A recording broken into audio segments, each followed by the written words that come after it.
K9, engage! Take him down, now! The command cracked through the silence like a gunshot. The dog lunged forward, all muscle, speed, and precision, trained for obedience, not questions. It didn't know the man standing still beneath the sun-bleached war memorial. But then, a whisper, low, broken, barely audible over the sound of boots and breath. "Ranger, easy now." The charging dog froze mid-stride. Its ears twitched. Its eyes flickered. A sound from another life had returned. And then, it crumbled. Dropping to the ground, tail low, it whimpered, crawling toward the man with aching recognition. He wasn't a threat. He was family. And in that moment, the entire country was about to remember a name it had long forgotten. The sun rose without fanfare over the edge of the desert, casting long shadows across the cracked asphalt of Mesa Hollow's main road. It was the kind of town most maps had forgotten. A few weather-beaten buildings, a gas station with one working pump, and a diner that opened more out of habit than business. No one paid much attention to the man who stepped off the bus just after dawn. He didn't say a word. He didn't need to. Joe Barrett carried himself like someone who had spent a lifetime doing things that were never spoken about. His walk was slow but steady, the kind that hinted at once broken bones and joints that remembered too much. His boots were worn smooth from years in desert terrain, and his olive-drab jacket, buttoned up tight against the morning chill, still bore the faint outline of service patches long since removed. No name tag, no insignia, just the weight of time. He didn't come to Mesa Hollow for conversation. He came for memory. Joe hadn't been here in nearly 30 years, not since the day they airlifted what was left of his team out of the canyons east of the valley. That mission, so classified it barely existed on paper, had cost him a friend, a brother, and something even deeper, the loss of his K9 partner, Ranger. Officially, the dog had gone missing in the chaos. Unofficially, Joe had buried the memory so far down, he almost believed it had never happened. Almost. He walked past the diner where he and Captain Hallie used to laugh after drills, where Ranger would sit patiently by the door, eyes always scanning, always ready. The years hadn't been kind to the place. The wooden sign was faded, the windows clouded with dust, but it was still there, like the ache in his knees, like the ghosts in his head. Joe made his way to the memorial at the edge of town. Nothing fancy, just a tall granite obelisk etched with names most people never read. There was no ceremony, no crowd, no speech. Just Joe, the sound of his boots on gravel, and the wind pushing grit across the ground like forgotten prayers. He stood still in front of the stone, letting the silence speak. He didn't come for closure. He knew better than that. Some things never closed. They just changed shape. He came because he'd made a promise to remember. And a man like Joe Barrett kept his promises, even if the world forgot who he was. What the townspeople didn't know, what they couldn't see, was that Joe wasn't just visiting a war memorial. He was coming back to the place where Ranger had been separated from him. The place where loyalty had been tested and fate had stolen something irreplaceable. Joe hadn't told anyone where he was going, not the VA, not his neighbor back in Arizona. He'd boarded the bus with one bag, one photograph folded tightly into a side pocket, and one quiet hope, that maybe somehow returning to this place would bring peace, or at least a moment of stillness. But Mesa Hollow wasn't ready for what Joe's return would stir up, and neither was he. By mid-morning, the heat had already begun to shimmer off the pavement in waves. Mesa Hollow looked as it always had, quiet, slow, and suspicious of anything unfamiliar. The old-timers sat outside the hardware store like statues, sipping coffee from mismatched mugs, their conversations looping back to the weather, crop prices, and which part of town still had working air conditioning. And then they saw him, the man by the war memorial. Joe Barrett hadn't moved for nearly an hour. He stood with his back straight, arms loosely at his sides, eyes fixed on the names carved into the stone. From a distance, he looked like a sentry or a statue himself, too still, too deliberate. His silence was not passive, it carried weight. And in a town where everyone knew everyone's business, a stranger standing motionless by the memorial was more than just unusual. It was unnerving. Mabel Denning, owner of the Mesa Hollow diner for over 30 years, noticed him first. She just stepped out back to shake the crumbs from the bread baskets when she spotted the figure down the street. Her heart clenched, not from fear exactly, but something adjacent to it. The way he stood there, facing the names, it brought back the face of her son Daniel, who never came home from the Gulf War. For a fleeting second, she almost felt sympathy, but then she noticed the military-style jacket, the heavy boots, the way he kept surveying the horizon with slow, measured turns of the head. Something about him felt off. Not dangerous exactly, but out of place, like a puzzle piece that didn't belong to this picture. And in a town like Mesa Hollow, out of place was enough to raise alarms. She walked back inside the diner and picked up the old rotary phone mounted near the register. With trembling fingers, she dialed the sheriff's direct line. "Sheriff's office," came the voice on the other end. "Mitch, it's Mabel," she said, her voice low but firm. "There's a man standing out by the memorial. I don't know who he is, but he's been out there a while. Just standing, watching. Something's not right." 10 minutes later, Deputy Lane Miller pulled up in a dusty patrol car. Young, freshly minted, and full of the kind of confidence that comes with an unblemished badge. He stepped out with a crispness that looked rehearsed. His mirrored sunglasses glinted in the sun as he approached. Joe didn't move. "Sir?" Miller called out, voice steady but clipped. "Can I help you with something?" Still, Joe didn't turn. His eyes stayed on the memorial, his breathing calm. "I said, sir?"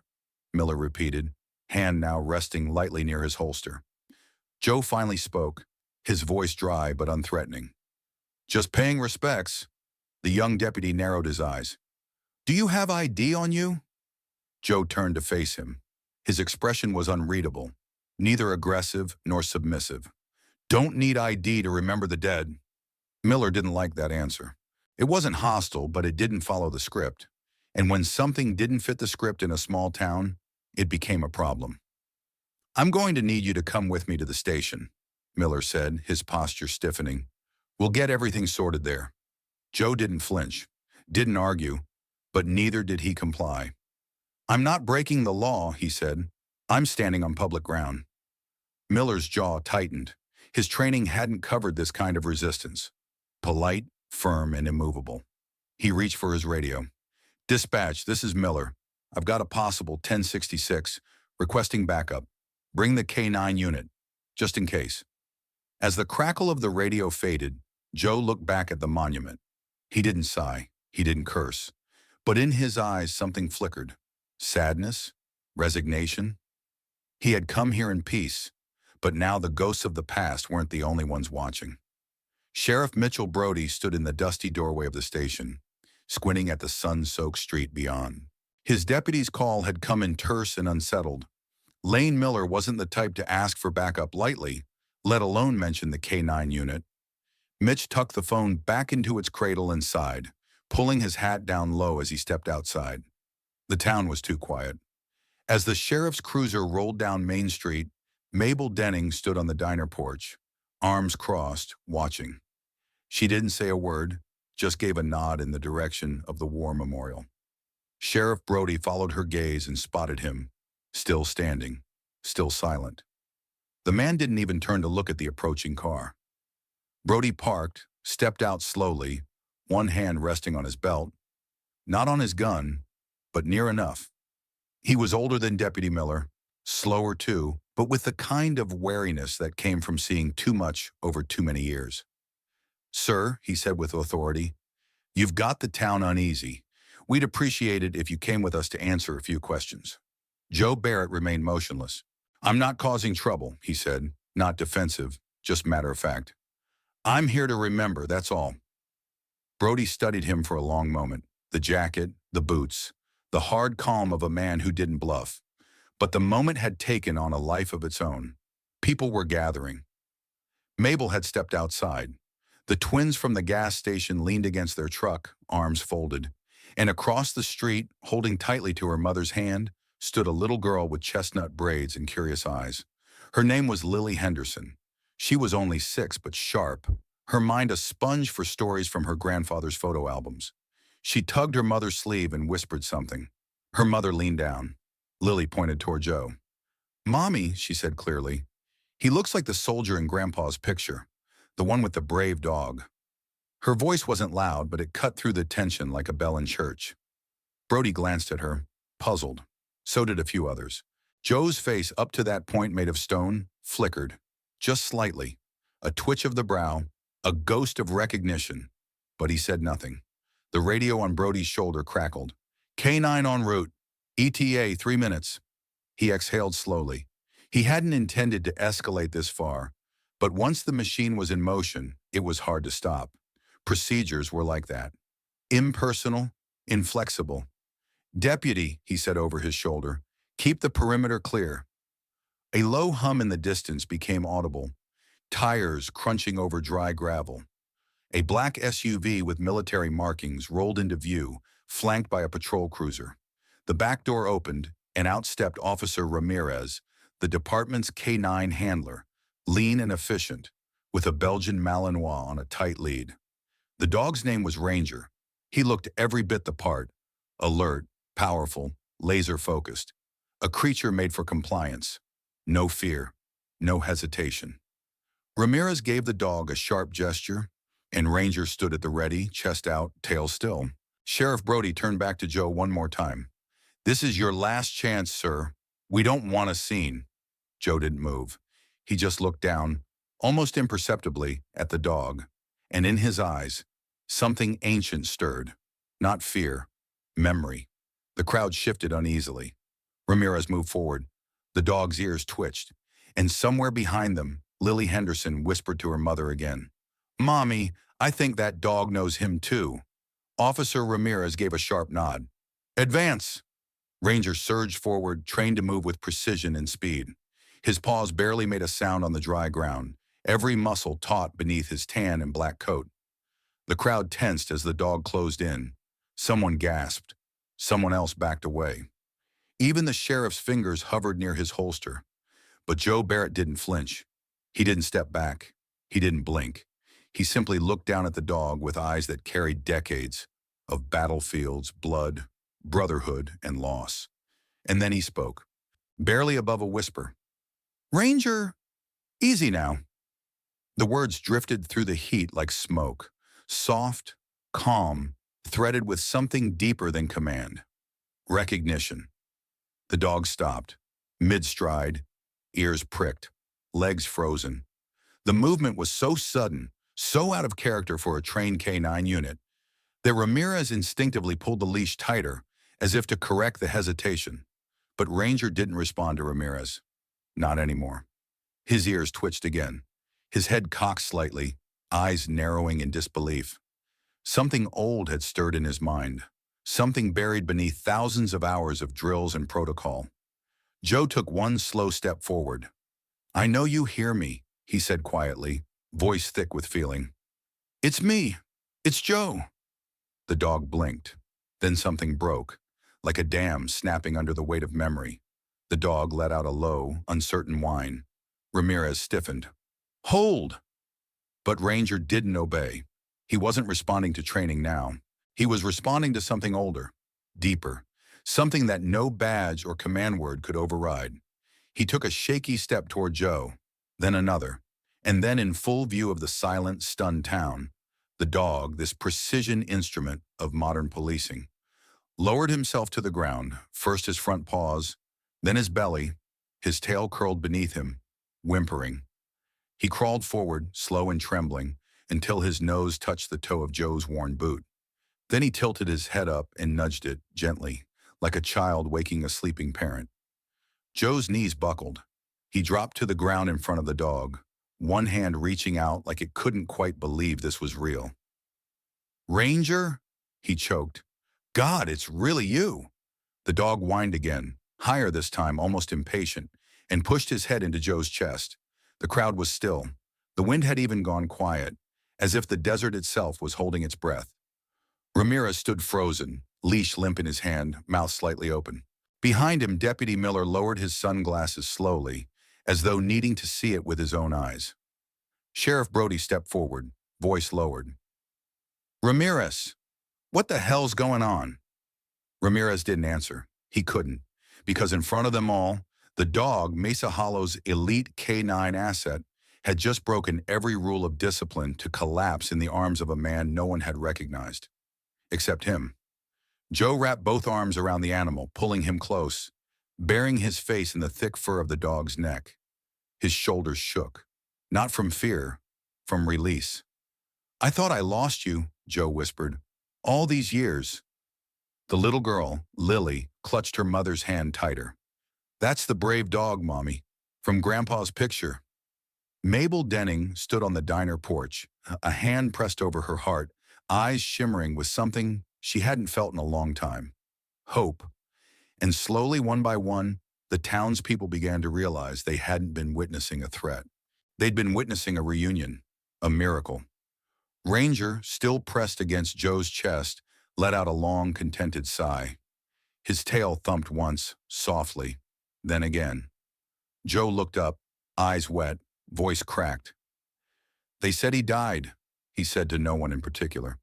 "Said he went missing in the chaos, but here he is, still remembering."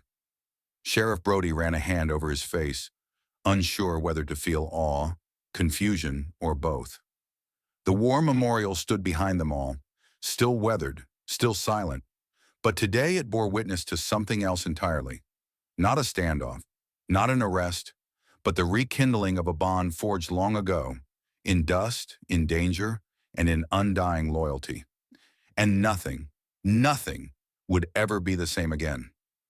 The stillness after the reunion was almost holy. Ranger remained curled at Joe Barrett's side, his body relaxed but his eyes watchful, no longer as a soldier on duty, but as a companion who had finally come home. Joe didn't speak. He kept one hand on the dog's shoulder, running his fingers slowly through the familiar fur, as if afraid that the moment would vanish if he let go. A low rumble echoed across the desert road, the kind that makes heads turn even before tires touch gravel. A matte black SUV, sleek and unmistakably government-issued, rolled into town with quiet authority. The windows were tinted, the license plates bearing only bold federal numbers. The door opened, and out stepped a tall woman in crisp fatigues, her boots hitting the ground with the confidence of someone used to walking into chaos and restoring order. Major Helen Davies. She moved with purpose, scanning the scene. The crowd, the local deputies, the man on the ground with a K9 unit clutched to his chest. Her eyes locked on Joe, and something shifted in her expression. "Sergeant Major Joseph Barrett?" she asked, her voice strong but laced with something more than protocol. Joe looked up, blinking against the sun. "I haven't heard that rank in years," he said softly. Major Davies stepped forward, flashing a badge to Sheriff Brody, who instinctively backed away.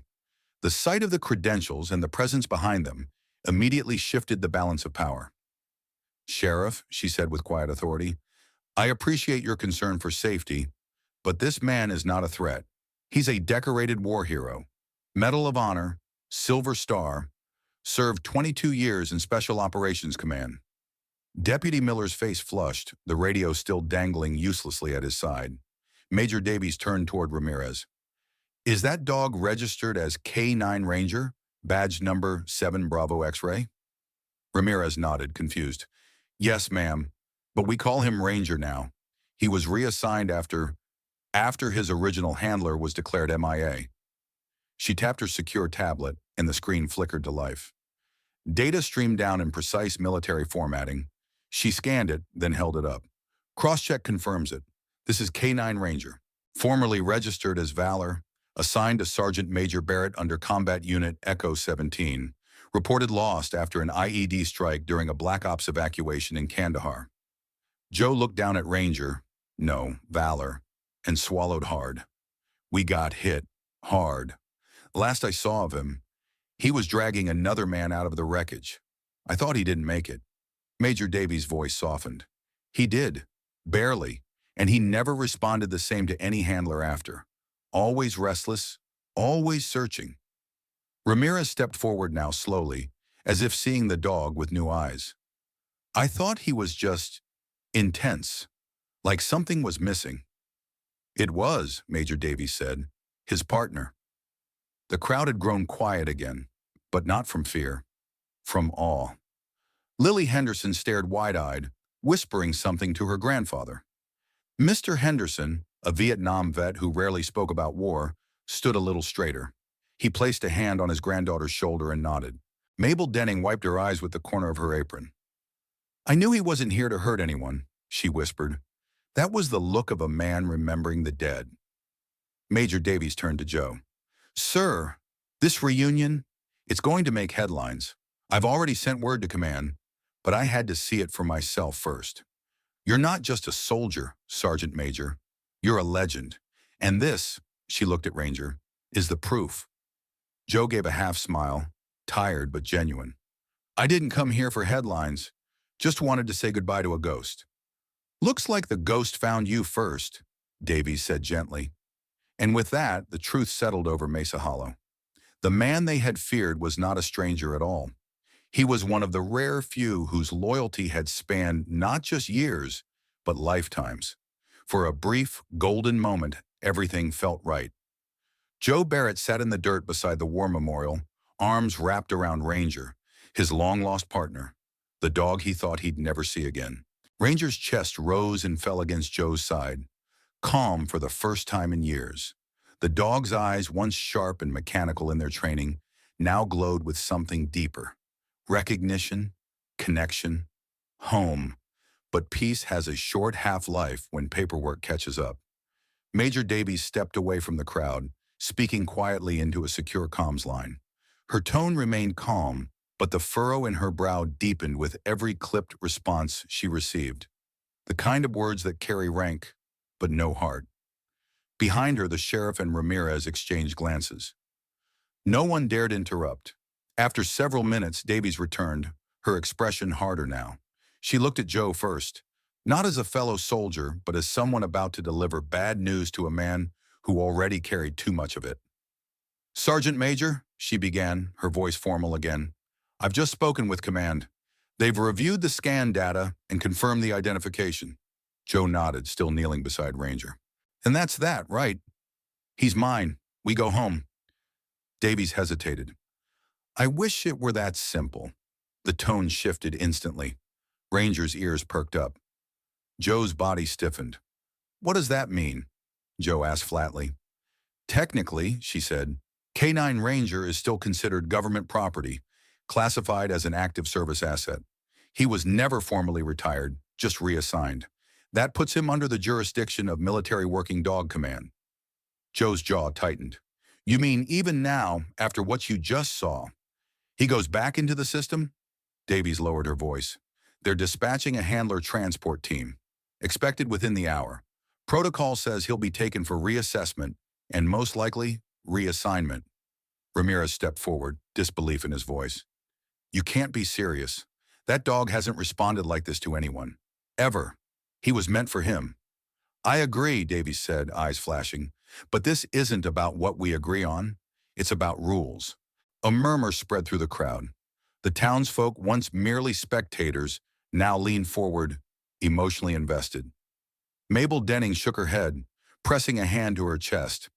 Lily clutched her grandfather's hand tightly. "Let me get this straight," Joe said, voice rising just enough to cut the air. "He remembered me. He disobeyed a standing command to reach me, and you're saying you're going to rip him away again because some file says he's not mine anymore?" "I'm saying," Davies replied with difficulty, "that the military machine doesn't slow down for moments like this, no matter how real they are." Joe looked down at Ranger. The dog didn't move, didn't break eye contact, didn't seem to hear any of it. To him, the decision had already been made. "I lost him once," Joe said. "You think I'll just salute and watch it happen again?" Davies looked visibly pained. "You could file an appeal, petition for adoption. There's precedent, but it takes time." Joe's eyes narrowed. "Time? He's waited 10 years, and you're telling me to wait longer after this?" The crowd was no longer just watching. They were bristling. The silence had changed. No longer quiet awe, but mounting frustration. Mr. Henderson stepped forward now, his gravelly voice clear. "That dog saved his life. That bond doesn't belong to the military. It belongs to them." But Davies didn't budge. "I have orders. The extraction team is already en route." A heaviness settled over the group. One by one, eyes dropped to the ground. Even Ramirez, once defiant, looked away. Joe stood slowly, Ranger at his side. "You want to separate us again?" he said, his voice calm but steely. "Then you'd better be ready to drag me away too." Because this time he wouldn't let go without a fight. And somewhere in the distance, the sound of helicopter blades began to stir the air. As the sound of helicopter blades grew louder over the mesa, a quiet desperation settled over the crowd. Ranger stayed pressed against Joe Barrett's side, oblivious to the logistics, the protocols, the red tape unraveling above him. All he knew was that his handler, the one who had once called him brother in whispers between mortar fire, was here, and he wasn't letting go. Major Davies stood tense near the war memorial, eyes fixed on the horizon. The transport team was minutes out. Her orders were clear, but something about the scene in front of her felt wrong, sacred even. Then from the edge of the crowd, Lily Henderson tugged her mother's arm. "Mommy, did you get it?" Her mother, Jenna, nodded slowly, phone still in her hand. She hadn't meant to record it all, not at first. But something about that moment, when Ranger froze mid-stride and Joe whispered his name like a prayer, had made her lift the phone and hit record. She had captured everything. The hesitation, the whimper, the collapse, the embrace. The video was already uploading. And the caption Jenna typed was simple. "He wasn't a threat. He was family. Ranger remembers." What followed was nothing short of a digital wildfire. Within 15 minutes, the video had reached 5,000 views. By the time the helicopter's shadow crossed the Memorial Plaza, it had surpassed 50,000. The clip spread fast. Veterans groups, military families, animal rescue organizations, and influencers across every platform shared it. People didn't see an old man clinging to a government asset. They saw a soldier reclaiming something he'd lost to war. They saw a dog choosing love over obedience. Hashtags exploded across timelines. Ranger remembers bring Ranger home. Let them stay together. Even celebrities and retired generals began chiming in, tweeting, posting, tagging the Pentagon and Military Working Dog Command. By the time Major Davies' comm device buzzed again, she didn't even need to answer. Her screen lit up with a single message from Public Affairs. "Hold extraction, full review in process. Stand down." She exhaled slowly, then turned to the small town gathered before her. "Sergeant Major Barrett," she called out, her tone now touched with a faint smile. "You and Ranger seem to have captured the country's attention." Joe raised an eyebrow. Davies approached him, crouching slightly to reach Ranger, who watched her cautiously but didn't move. "I have new orders," she said. "You're not going anywhere. Not without him." Joe's throat tightened. "Are you serious?" "We're initiating an emergency reassignment protocol, effective immediately. K-9 Rangers being retired from active service and remanded into your custody." The crowd broke into scattered applause. Mabel Denning let out a breath she didn't realize she'd been holding. Mr. Henderson clapped once, solemnly. Lily, grinning wide, looked up at her mom. "Did we help?" Jenna laughed through tears. "We helped." Joe knelt again, one hand on Ranger's collar. "You're coming home, boy."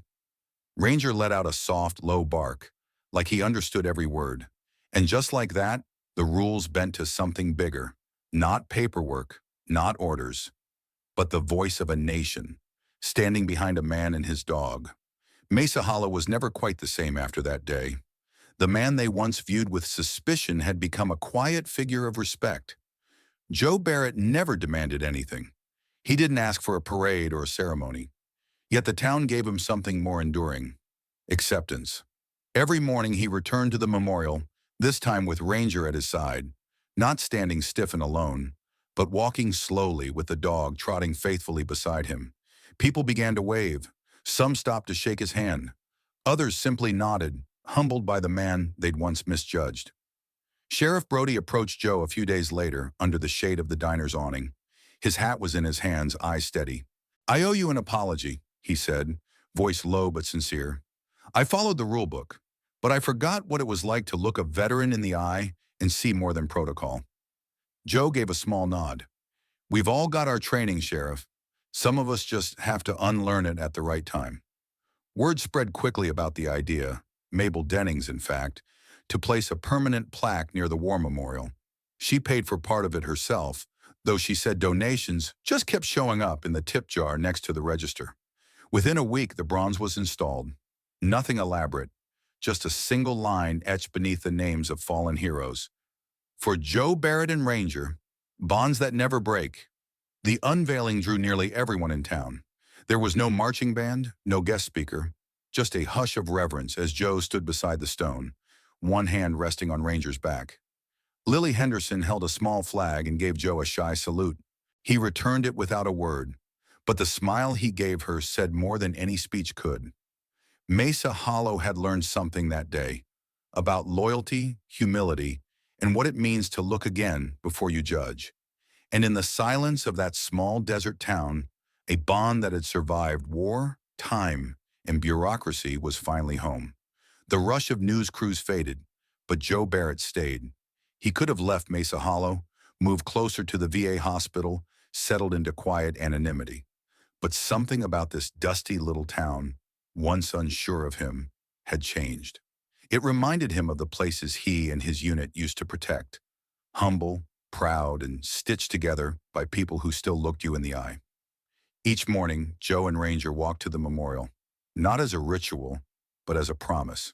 Ranger no longer wore a vest or badge, just a simple collar with the name Valor etched into the leather, a gift from Lily Henderson. Joe didn't talk much to adults, but when children came near, he opened up. They sat cross-legged on the gravel by the stone, eyes wide as he told stories.